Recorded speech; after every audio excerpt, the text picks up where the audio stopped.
Hey everybody, Nick here, and today I got a review for you of this little guy. This is the Kizer Rogue. First off, I want to thank my buddies Frankie and Bud for sending this little knife along here. Much appreciated, and it's one I'd been looking at for a while, being a fan of Warney blades and weird knives in general. So, yeah, there you go. Thanks, guys. Next thing, size comparison here. Right here we got ourselves a Spyderco PM2. We got ourselves an Ontario Rat number 1. And, of course, your Rat number 2. One of my very favorite sort of utility cutting tools would be a Spyderco Delica right here. So you can see blade length-wise, we're right in the same vicinity as your Delica. Benchmade 940, because, you know, hey, it's here, why not?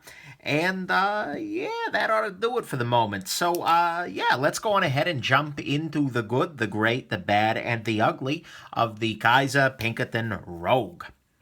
Okay, so on the good side, first off, love the name, and I really do hope that this is just the first of many Dungeons & Dragon-themed knives in the future coming out of Kizer here. I'm looking forward to the Wizard, the Cleric, the Ranger, maybe the Paladin, and of course the DLC-covered version of the Paladin, the Blackguard.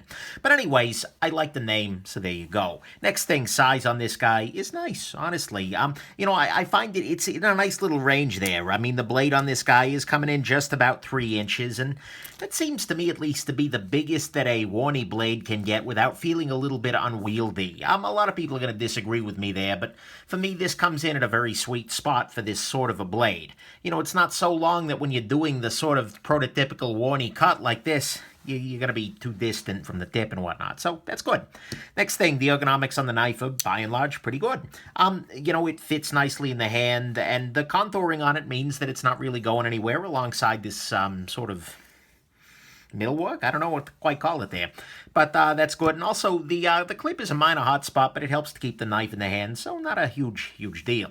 Next thing, this knife is on washers rather than bearings. It's on phosphor bronze washers, and so that's kind of an important thing. In a lot of situations, you actually don't want bearings. They are more vulnerable to dust and gunk and whatnot, and if you look at this as being a serious utility sort of cutting tool, often serious utility and bearings are a little bit iffy together. So, there you go. One thing to note, though, is that this is a knife that really cries out to have grease when you're putting it back together, rather than oil. I have tried it since my original disassembly running on grease, and it's a little nicer.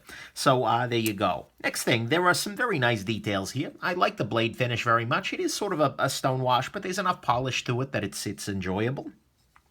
One little neat note that I'm hoping you'll be able to see here is that there is actually internal jimping on this knife. I mean, if we look inside the scale there, you can see there are these little cutouts there, and same thing up here, that actually provide a little bit of texture, even though the outside of the knife doesn't look like it's got any in it.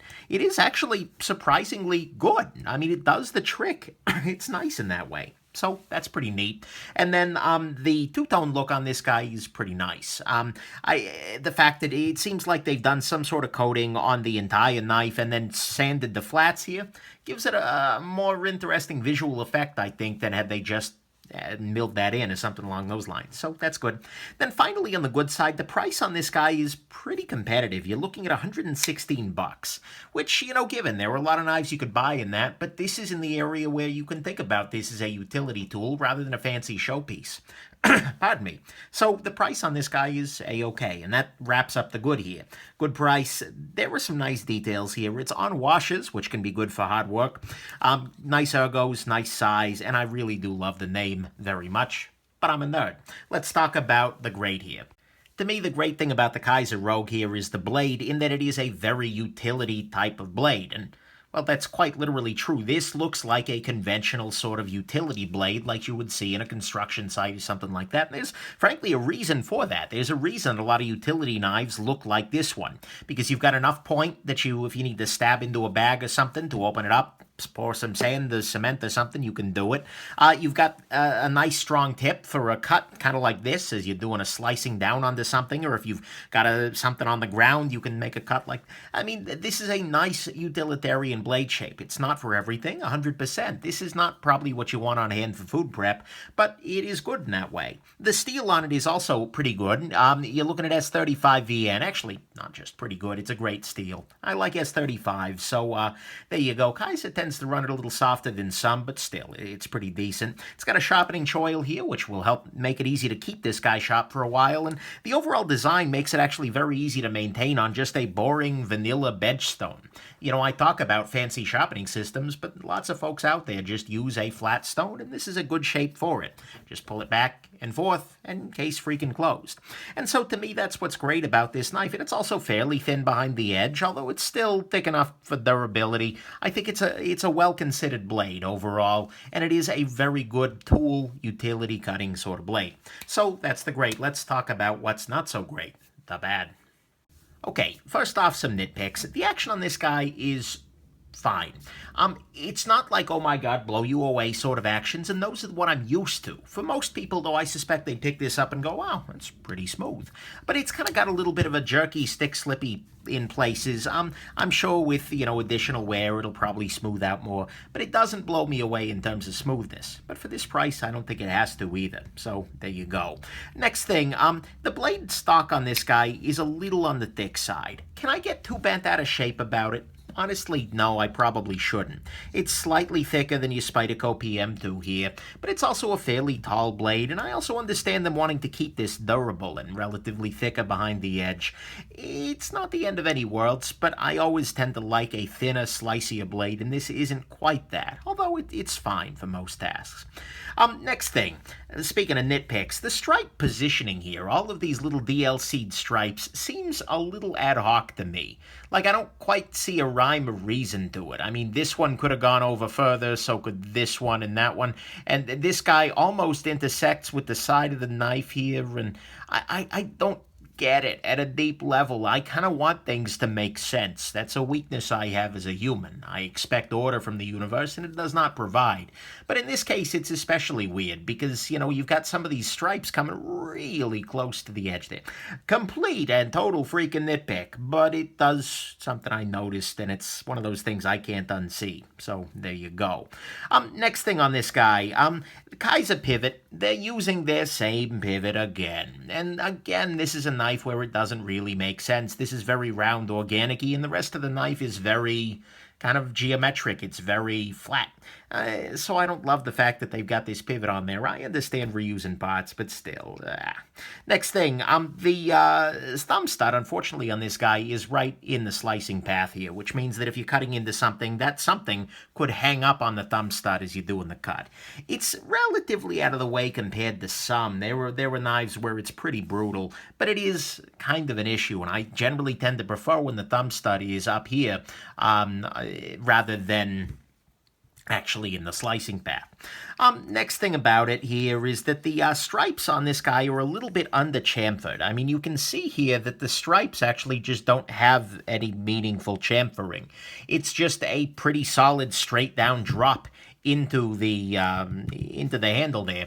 And this just means that it's not terribly nice on the hands. I mean, it's okay. It's not going to tear your hands apart, but it's still a little bit ugly. And so there you go. And then finally, on the bad side, I feel like the clip on this knife they just grabbed one. They took a clip that made perfect sense on another knife and just said, you know what, screw it. We don't have a clip for the Rogue. Let's put this one on there. This color isn't the same as anything else on the knife. The shape doesn't really match the rest of the knife. This clip doesn't make a whole heck of a lot of sense to me. And, the clip itself, although it's got plenty of ramp and whatnot, is fairly shallow in the pocket. And note that these screws are going to interfere with your ability to actually get the clip over your pants. So I'm not a fan of this clip overall. I don't see it here. So, to me, that's the last of the bad things here. They put the clip from a different knife on here. The stripes are a little under-chamfered. The Kizer pivot is getting a little bit old. The blade's a little thick. The thumb studs are in the slicing path, if I haven't already said that.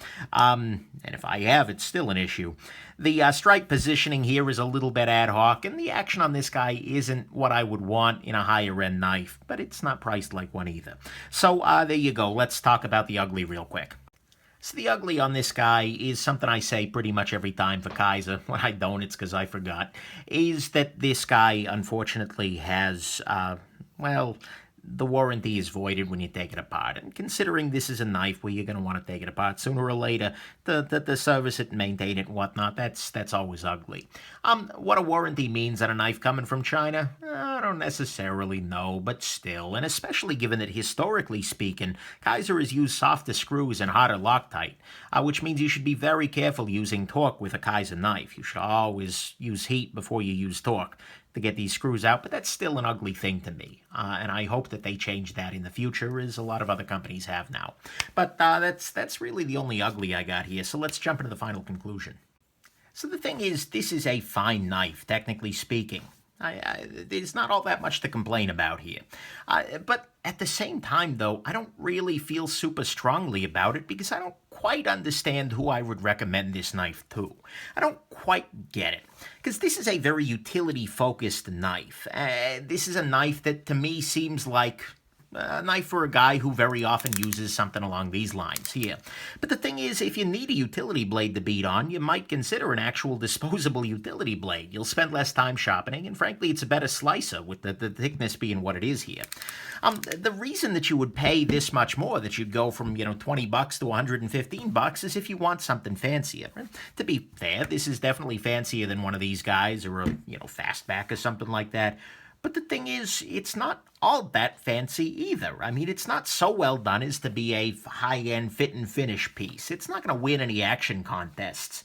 It's not the greatest utility cutter ever because the blade is so thick, the thumb stud's in the path, and, S35 VN's a great steel, but if you want something cutting day in, day out, even it'll let you down past the point. Consider some of the even higher-end stuff. But the thing is, at the end of the day, even with all that said, it is a fine knife. I don't think it's going to blow any minds necessarily. It's not going to top any lists. And frankly, it's not even the knife I would recommend at this price point for utility cutting. For me, I would probably end up sending people towards the Manix 5 here out of Spyderco. You can go higher and get a more impressive steel, but still, it's good. It's fine.